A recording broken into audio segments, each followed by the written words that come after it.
এখন সকাল 9:30 মতো বাজে। আমার স্নানও হয়ে গেছে। আজকের দিনের মতো আমি রেডিও হয়ে গেছি। তো এবার যাব আমি ব্রেকফাস্ট করতে। আশা করি আপনারা সবাই ভালো আছেন, সুস্থ আছেন এবং খুব বিশ্বস্তভাবেই নিজের যত্ন নিচ্ছেন। আমিও মোটামুটি ভালো আছি, তবে সর্দি কাশিটা একটু ভোগাচ্ছে। কি আর করা যাবে, কলকাতায় ফিরে একবার ডাক্তারবাবুর সঙ্গে দেখা করতে হবে।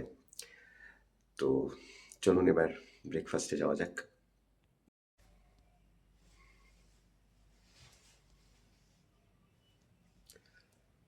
আর সকালবেলায় এই হচ্ছে বাইরের অবস্থা। বাইরেটা আকাশ তো মেঘলাই। আহ, মাঝে মাঝে দু এক ফোঁটা বৃষ্টিও আসছে। আর আমার ঘরের ঠিক পেছন দিকে একটা জলা জমি আছে, এখানে ভর্তি কচুরিপানা হয়ে হয়ে রয়েছে। আর লোকজন হোটেলে সেরকম খুব একটা নেই আজকে। চলুন ব্রেকফাস্ট টেবিলে আবার দেখা হচ্ছে। আজকেও ব্রেকফাস্টে আমি দুটো ফেজে করলাম। প্রথমে খেলাম 2 টুকরো আপেল, কিছু তরমুজ, 2টো ইডলি, সঙ্গে 2 রকম চাটনি, আর তারপর খেলাম 2টো টোস্ট আর একটা অমলেট। আর এই হচ্ছে হোটেলের সামনের রাস্তাটা। আপনাদের তো আগেই জানিয়েছিলাম এখানে একটা গভর্নমেন্ট প্রজেক্ট হচ্ছে, সেই জন্য এখানকার সমস্ত ঘরবাড়ি আশেপাশে যাচ্ছিল সমস্ত ভেঙে ফেলেছে। আর রাস্তাটাও সেই জন্য ভেঙে গেছে একেবারেই একটা কাঁচা রাস্তা তৈরি হয়েছে, যেখান দিয়ে সহজে যাতায়াত করা যাচ্ছে না। আর এখান থেকে গাড়ি বুক করলো, মানে যে কোনো অ্যাপের থেকে গাড়ি বুক করলো, গাড়ি কিন্তু সহজে আসতে চাইছে না। যাই হোক, আজকে আমরা ঠিক করেছি দুপুরবেলা একটু বাইরেই খাবো, কারণ এই হোটেলের খাওয়া দাওয়াটা তো একান্তই একঘেয়ে আর একেবারে বাড়ির মতো। তাই ভাবছি যখন এখানে আসাই গেছে, তখন একবার একটা আসামিজ থালি ট্রাই করা যাক।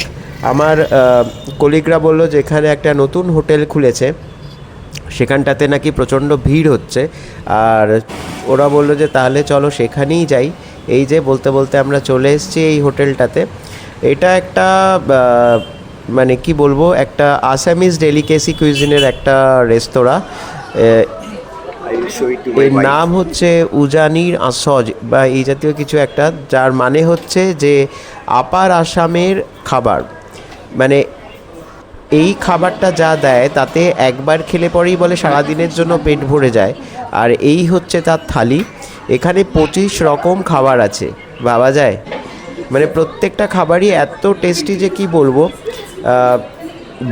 ভাতের সঙ্গে একটা বেগুনি, এই অবধি আমি চিনতে পারলাম। আর ওইখানে যেটা নিয়েছি আমরা, একটা চিকেন খরিকা নিয়েছি। আমরা 4 জন ছিলাম, 4 জন 4টে ভেজ থালি নিয়েছি। এটা হচ্ছে ভেজ থালি, এর মধ্যে 25 রকম আইটেম রয়েছে। আর তার সঙ্গে আমরা একটা চিকেন খরিকা নিয়েছি। তো যাই হোক, তৃপ্তির সঙ্গে খাওয়া দাওয়া শেষ করে আমরা চললাম আবার একটা মিটিং অ্যাটেন্ড করতে। দুটো মিটিং আমাদেরকে অ্যাটেন্ড করতে হবে, সেই জন্য আগেভাগেই আমরা খেয়ে নিলাম। খেয়ে দিয়ে চললাম মিটিং অ্যাটেন্ড করতে। আর এখন তো গুয়াহাটিতে এপাশে ওপাশে প্রচুর ফ্লাইওভার রয়েছে। আর ওই দূরে যে স্থাপত্যটা আপনারা দেখতে পাচ্ছেন, ওটা হচ্ছে ভূপেন হাজারিকার স্মৃতিসৌধ। ও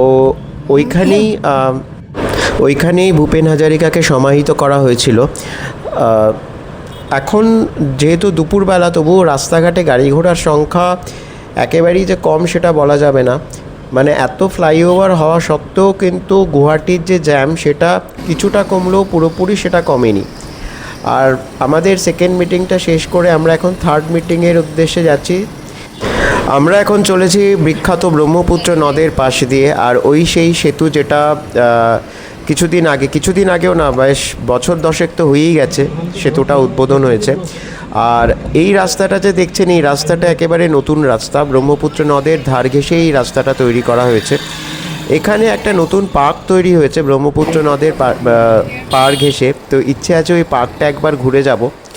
এখন মোটামুটি বিকেল 5:30 বাজে, তা সত্ত্বেও কত রোদ, গাড়ির কাঁচ খুলে একেবারে চলাফেরা করা যাচ্ছে না, এত ঘাম হচ্ছে কি বলবো। প্রচণ্ড হিউমিড একটা ওয়েদার। চলুন তাহলে যাওয়া যাক। গুয়াহাটিতে যদি আসেন তাহলে আপনারা র্যাপিডো অ্যাপটাকে ডাউনলোড করে আসবেন, কারণ এখানে র্যাপিডো সার্ভিস কিন্তু খুব ভালো। আমি এটা আগে জানতাম না। র্যাপিডোর অটো থেকে শুরু করে 4 হুইলার 2 হুইলার সমস্ত কিছুই পাওয়া যায়। আমি তো আগেই জানিয়েছি আপনাদের যে আমি আসার সময় র্যাপিডো থেকেই আমি অটো বুক করে আমি হোটেলে এসেছিলাম। তারপরে আজকে 4 হুইলার বুক করেছি, কিন্তু ড্রাইভারদের ব্যবহার সত্যিই ভালো।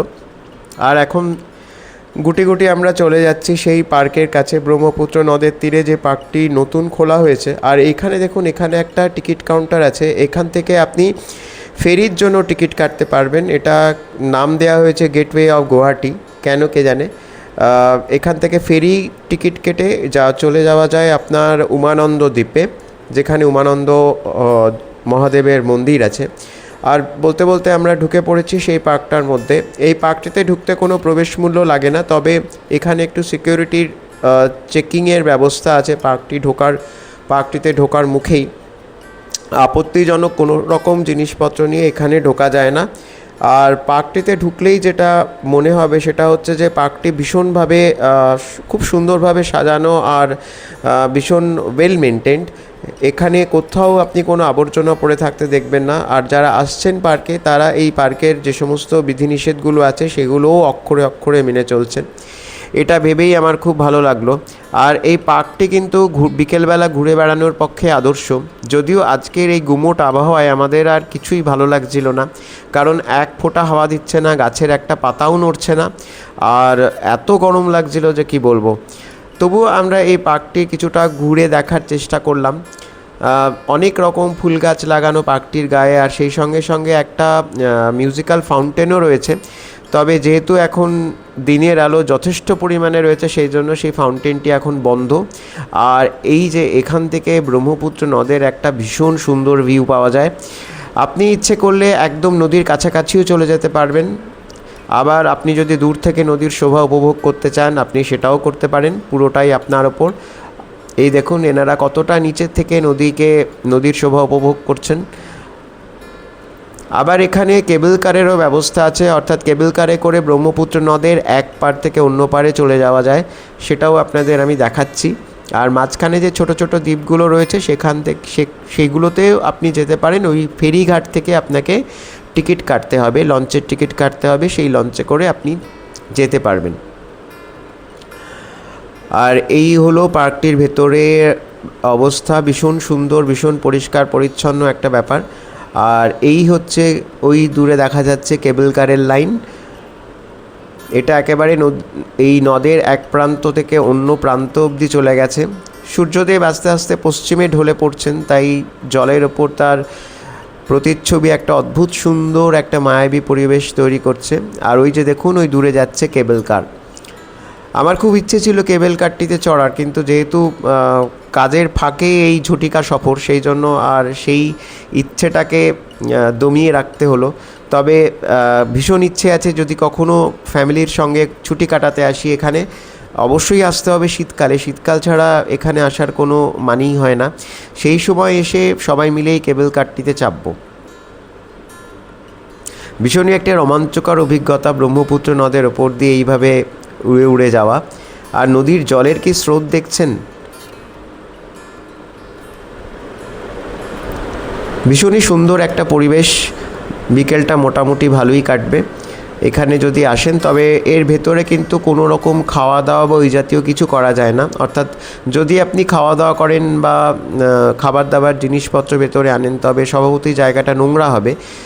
আর এখানকার কর্তৃপক্ষ সেটা চান না যে এখানে বসে কেউ কোনো খাওয়া দাওয়া করুক। ভেতরে একটা চায়ের স্টল অবধি নেই, তবে এই পার্কের বাইরে আপনি প্রচুর খাওয়া দাওয়া পাবেন। আজ তাহলে এ পর্যন্তই। আবার চলে যাচ্ছি আমার পরবর্তী গন্তব্যে। আপনাদের সঙ্গে আবার দেখা হবে। আর আমার চ্যানেলটি যদি ভালো লেগে থাকে, আপনারা সাবস্ক্রাইব করে সঙ্গে থাকবেন, আপনার বন্ধুত্বের হাতটি আমার দিকে বাড়িয়ে দেবেন। আজ তাহলে আসি। সবাই ভালো থাকুন, সুস্থ থাকুন, বিশ্বস্তভাবে নিজের যত্ন নিন। আবার দেখা হবে।